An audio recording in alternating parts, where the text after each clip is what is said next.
Hello everyone, this is Jon Bernys talking to you all. I'm sorry my voice isn't too strong.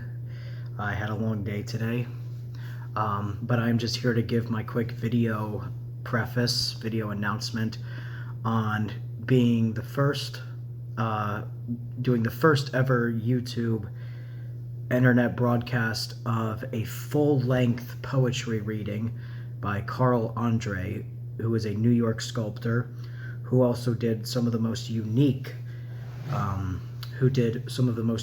modern poetry I have ever seen, especially in America.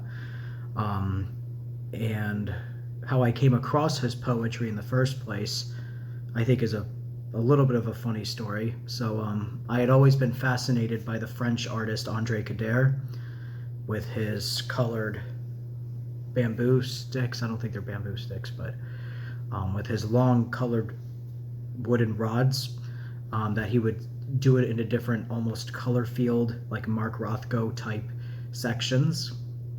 And I was trying for several years.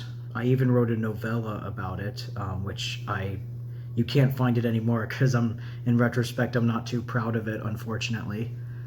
But I've been trying for several years now to make make a definitive poetry equivalent of André Cader's his colored rods.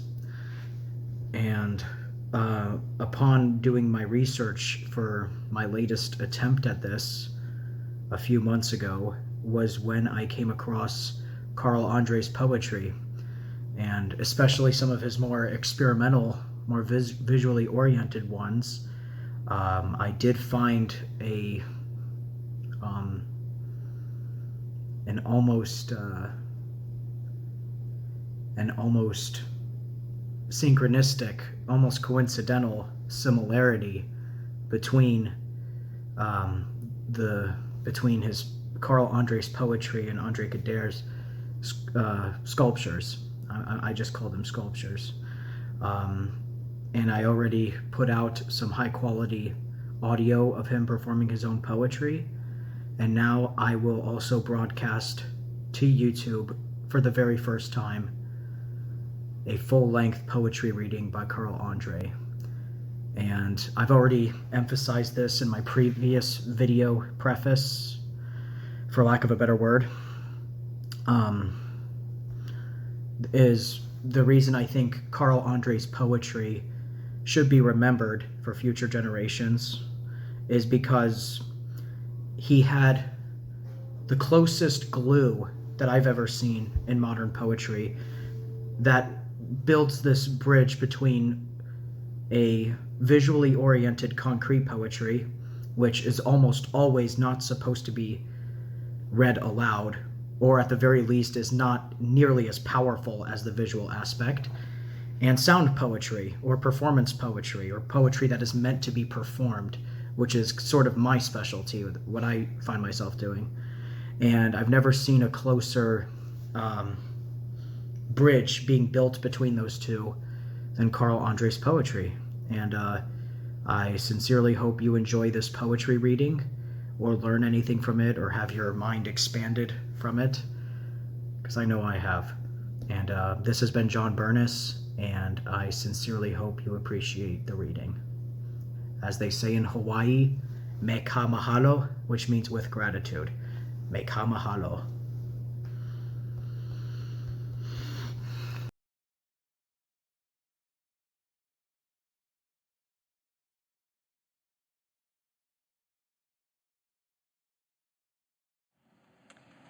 Good evening and a very warm welcome to Tate Modern. My name's Catherine Wood. I'm Curator of Contemporary Art and Performance here, and we give a very warm welcome to Carl Andre this evening, who we're delighted to have here for this very rare opportunity to hear him read his poetry. We were trying to work out when the last time that he'd done a reading was, and we thought, well, by popular consent in the research I've been doing, that it was in Oxford in 1975. Actually in a show that I think Mick Sirota curated, in fact. And afterwards, well, actually, in the process of reading, Carl's going to discuss the poems as we go along with Richard Cork, who, as I'm sure you all know, is an award-winning critic, art historian and broadcaster. And they've known each other for some time, so they'll talk as we go, and then there'll be an opportunity to ask questions at the end. Although Carl's reading here today is rare, of course his work's incredibly familiar in Britain, well, worldwide, but particularly here since Tate bought his sculpture equivalent 8, popularly known as the Bricks, in 1976. And his work's been pretty much consistently on display at Tate ever since then. And there are 2 key pieces in the collection displays at the moment in the Idea and Object wing, one that forms quite a dramatic entrance, Venus Forge from 1980, and Steel Zinc Plane from 1969. The poems, of course, shouldn't be taken as an interpretation of the sculpture, but as an equivalent. And the use of words, beginning with his first 5 poems, which focused on single words, beginning with the word green, were used as a kind of equivalent to blocks of wood or bricks or steel plates, and focused on the kind of singular materiality of the word, going against metaphor or the usual grammatical or syntactical structures that we would expect in language. Carl himself said that whole poems, his approach involves the idea that whole poems are made out of the many single poems that we call words. And I noticed when reading about Carl's work in the run-up to this talk that lots of writers and other artists have dealt with his own work, his own sculpture, through linguistic metaphors. Rosalind Krauss said that Carl's sculptures reflect an intransitive state, materials perceived as expressions of their own being. And the painter Gerhard Richter described minimalist sculpture as a way of building an alphabet for the future. But, conversely, the sculptures, the poems focus on singularity, takes away that kind of metaphor. And I was thinking the first 5 poems particularly have evolved into much more complex configurations as we'll hear tonight. But, in their first instance in 1960 were like a kind of radical materialist reinvention of the idea, very familiar in Western culture, that in the beginning was the word, but from a very different starting point. I just wanted to end before Carl begins to read with a quotation that I really liked from Robert Smithson, who said, "Carl Andre's writings bury the mind under rigorous incantatory arrangements. Such a method smothers any reference to anything other than the words. Thoughts are crushed into a rubble of syncopated vowels." So, Carl, over to you. Good evening. Thank you for coming. Unfortunately, I've been thinking today, as this event approached, that is my poetry worth my flying across the Atlantic and your coming across London to be exposed to it? I cannot ever determine that myself. It's for other people, I guess. I'll be reading from a kind of book called Lyrics and Odes, which are poems that I have written from the late 50s to the early 80s, mostly. My poetry falls into more or less 3 categories. There are the sort of the normal poems, which can be read by one voice. And then there is the poems which are in more than one voice and are read simultaneously by more than one voice. And then there are poems which really can't be read at all, not usefully, because they essentially form patterns of words and not to be vocalized, but to be seen as visual patterns. But these are all poems which are of the more traditional kind. The first, there are 4 very short poems, a form which I have always been drawn to because I'm perhaps very lazy, but anyway, a short poem. I like them. I like haikus and tankas and things of that sort, and they're very, very difficult to write well. Anyway, I'll begin. The fox is courtesy. He walks, a dun, red-pocked carnation in his jaws. Eat what you kill.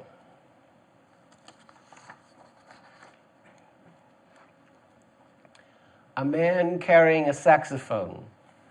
A man carrying a saxophone under his arm on Washington Park, an old man.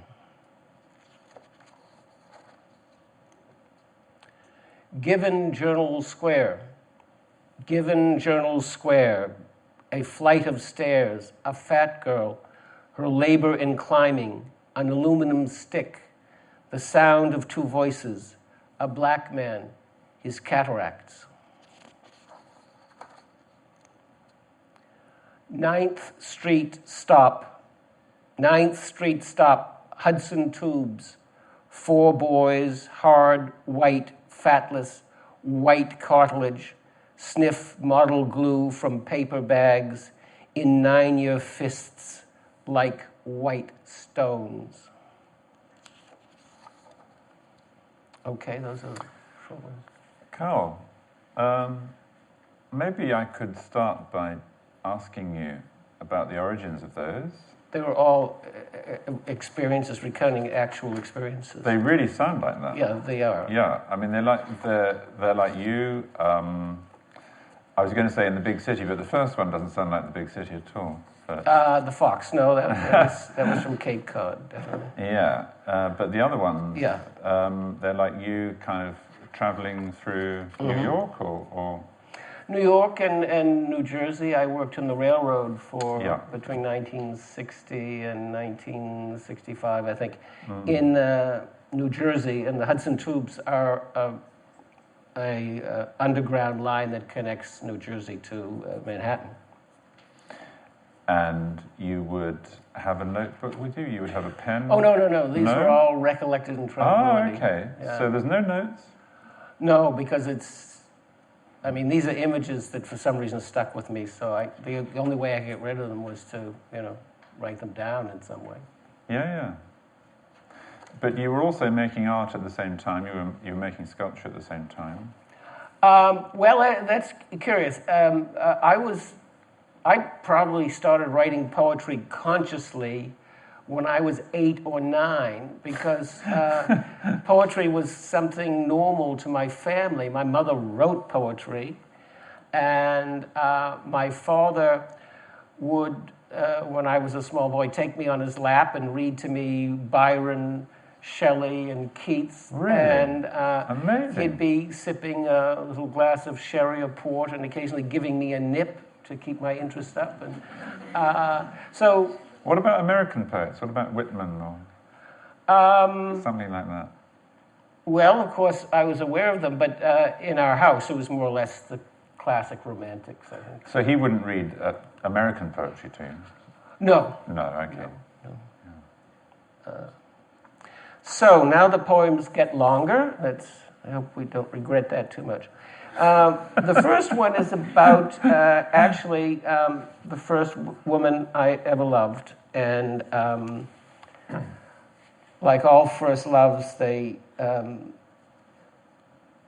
fugitive, certainly. And so this poem has a title. Many of my poems do not, but this one is called Susanna in Italy.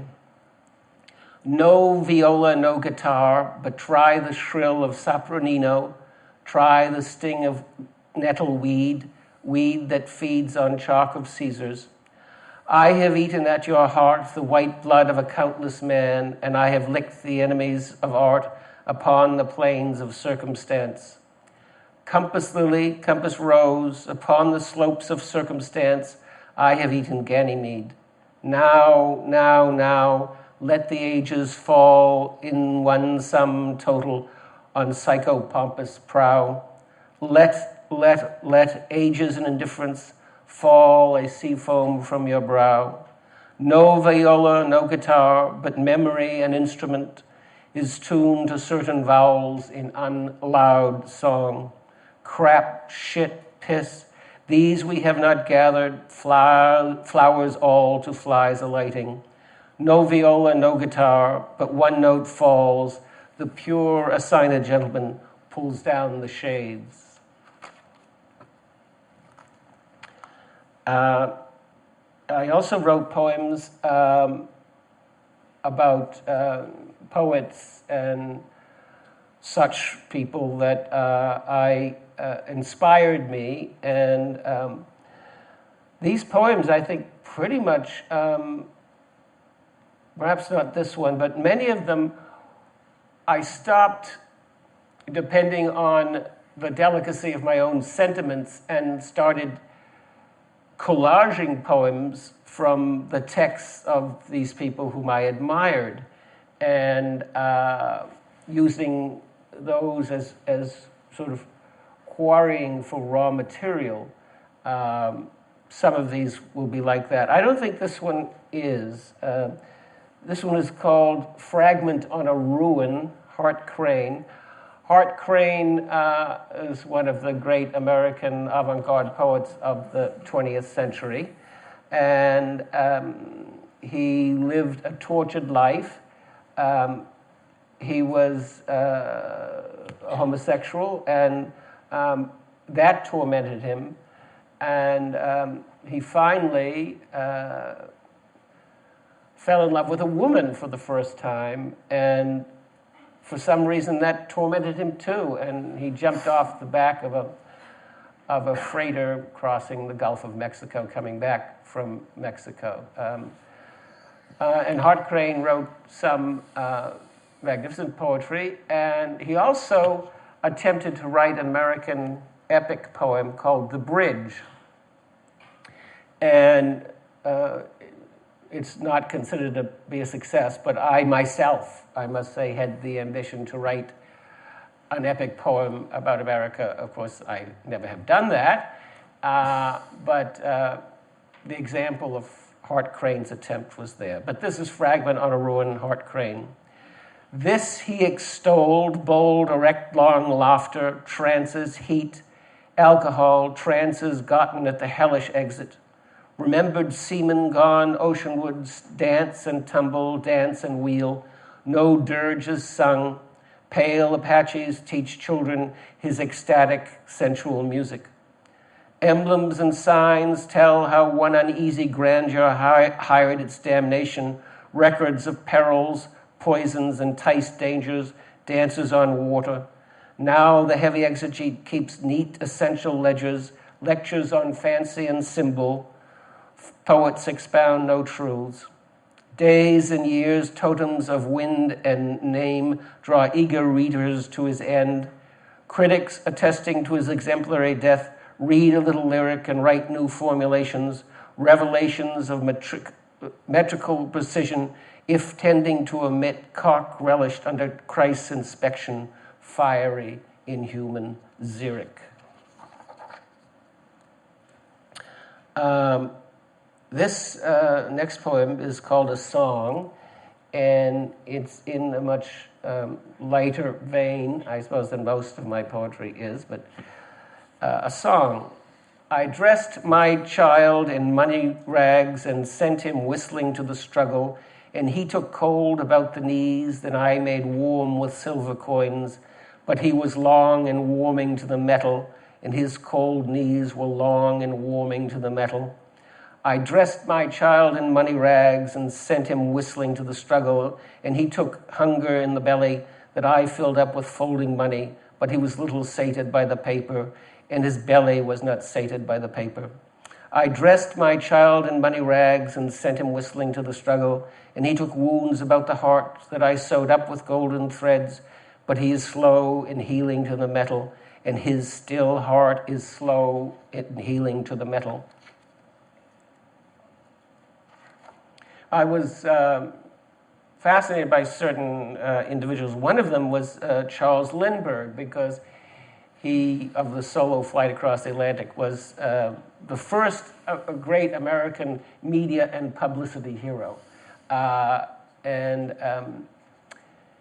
his fame quite outran his accomplishment of flying across the Atlantic, but he was a very interesting man and lived out his life after that doing numerous valuable scientific and cultural contributions to the general society, which are not very well known. I mean, it's Lucky Lindy flying across the Atlantic.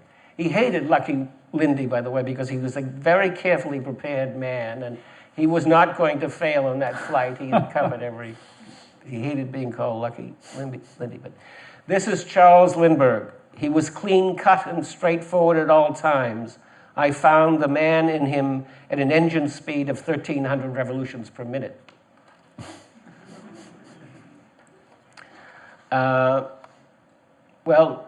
Here's a little poem about Norman Mailer, far less of an idol for me, but certainly someone who has works I admire. So of Norman Mailer, a time I remember well because the army, and I muttered in 1941 and it won first prize. Deal of money in a hurry. I remember Brooklyn streets, or my mother and father, or from the guts, literally, I gave. Publishers, self-analysis, marijuana, my private Mexico. Now that I was done, I could remember people. Here's another Hart Crane poem. It's just in parentheses, Hart Crane. And this is perhaps the first of these poems in which these are all shattered images from, I believe, the letters of Hart Crane, and just shattered shards, words, phrases, broken phrases. Nothing longer than that, nothing that would make sense if you read the extract. It's just something I'm putting together. They are my hoodoos to my gift of some roses until 12 or after, behind our pipes and lying in the sun. Our bodies have requirements also. I shall have an organ for all of my melodies, wood fire, and talk science, twice saved in very dangerous falls. Lord and devil is no pleasure of the animal, an organic world which I cannot swallow, and father's sex life and troubles, and see the moon and stars and hear the frogs, as a woman lover, Slavs and Jews, be Kansas City, France, or even New York. Laid in the Sultan's bed for the Tsar, defunct of Russia, gold and purple, dust and gold, his half oriental eyes, slippery, scales of the fish, continual.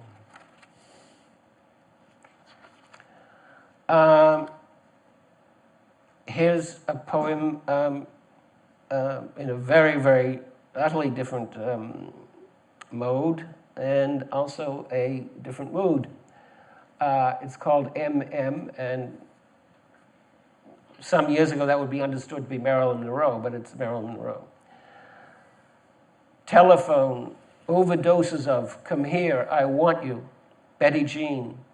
Radio, nothing on but the dog food. 40 megatons, candy, chocolate, covered not in your hand, in your mouth. Squalling and suckling pigs, a sack jungle, silver screens, sailors, clippers, Arthur Millers, dark classes. Clothes, take off your milk and money. Strip bare the bride of her calendars. Grushenka, garment, death as a prey on us, Watson, Earth Mother. Also, my poems, historical events, certain ones have also fascinated me, and I've been drawn to them. And this poem titled 1859 refers to the raid that John Brown led a group of fanatic abolitionists on the Federal Army in Harper's Ferry, West Virginia, I believe. And his purpose, John Brown, who was a fanatic abolitionist before the Civil War, his intention was to take arms from the Harper's Ferry Federal Arsenal and distribute them to the slaves in the South so there could be a slave uprising. But John Brown and his small band of men were very easily thwarted in this effort, and they were captured by a company of Marines under the command of, unbelievably, Robert E. Lee, who later became the leading Confederate general in the Civil War, which followed 2 years later. Anyway, this is about 1859 and the sort of the mood of tension in the country immediately before the Civil War. White men, Crimson Cross on the settled by territory, very large black, coal black, in his hair is no rights which magnify the happiness.